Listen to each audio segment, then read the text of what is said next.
The high-mobility artillery rocket system has gained international attention in recent years, particularly in the war in Ukraine, but a U.S. Army unit challenged the system's ability to rapidly deploy in a drastically different Pacific Island environment this month, during the bilateral training exercise known as Balakaitan in the Philippines.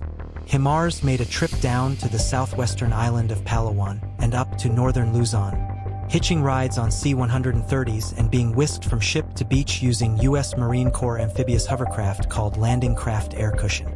These vessels are large enough to carry an M1 Abrams tank. The Lockheed Martin-manufactured HIMARS is a truck-mounted, mobile rocket launcher that can carry 6 missiles at a time.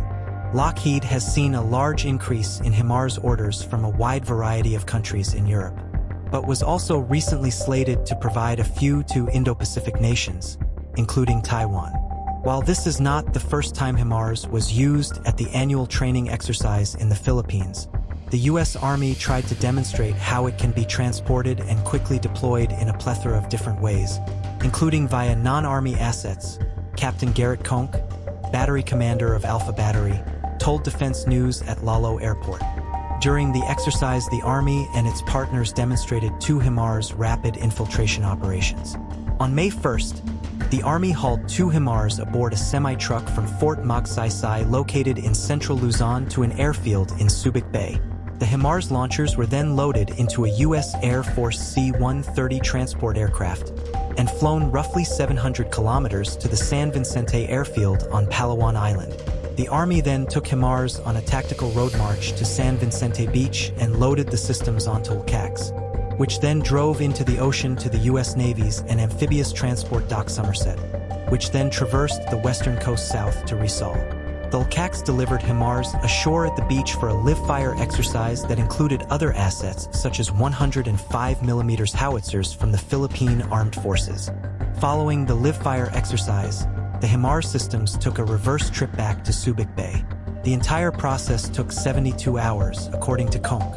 However, it takes just 30 minutes to load a HIMARS into a C-130 and 10 minutes from rolling off the aircraft to be ready to fire, Conk said. 2 days later, the battery prepared to load the 2 HIMARS systems to fly them via C-130 to Lalo, located in north-central Luzon not far from the shore. Plans had to be adjusted when one C-130 experienced a problem requiring maintenance, and so the Army took just 1 HIMARS up north from Subic Bay.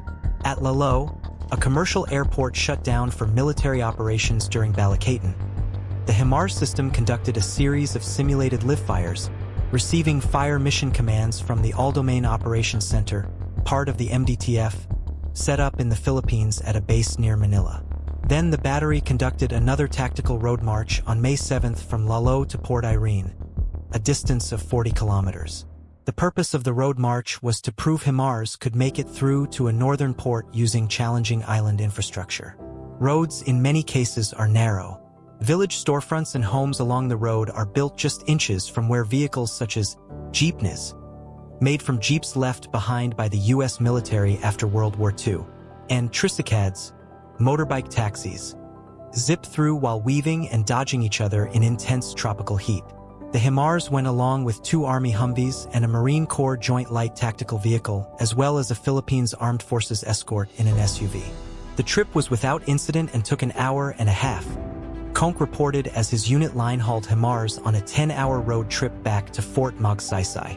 HIMARS can travel roughly 260 miles on 1 tank of fuel, which is helpful when the system needs to shoot and move quickly well out of the way to avoid enemy detection after firing. The system has participated in a previous iteration of Balakaitan. Last year, it played a part in a combined, joint live-fire exercise where participants tried to sink a ship off the coast at a training facility north of Subic Bay. HIMARS rockets missed the ship at the time. The service identified challenges with targeting because the munitions were not able to easily account for drift. Conk said drifting at sea is a complex problem because it can take roughly 8 minutes to lock in a target and fire. Ships can move 30 to 40 meters in that time, he explained. The mid-range capability missile tested during Balakaitan this year, though not in a live-fire exercise, would better address the challenge of hitting ships at sea, Conk said. On the horizon is also the precision strike munition, which could feature ship-killing capability at a later time. The first set of precision strike munition equipment was delivered to the Army late last year. Using HIMARS more extensively at Balikatan this year allowed the Philippine Armed Forces to get a closer look at the system, as it assesses its own modernization needs, which includes a rocket system like HIMARS. The Southern Pacific is beginning to see more HIMARS customers. Singapore is already a HIMARS user. Australia is also slated to buy 20 HIMARS systems, and Taiwan was also cleared by the U.S. State Department to buy 11 HIMARS in late 2020.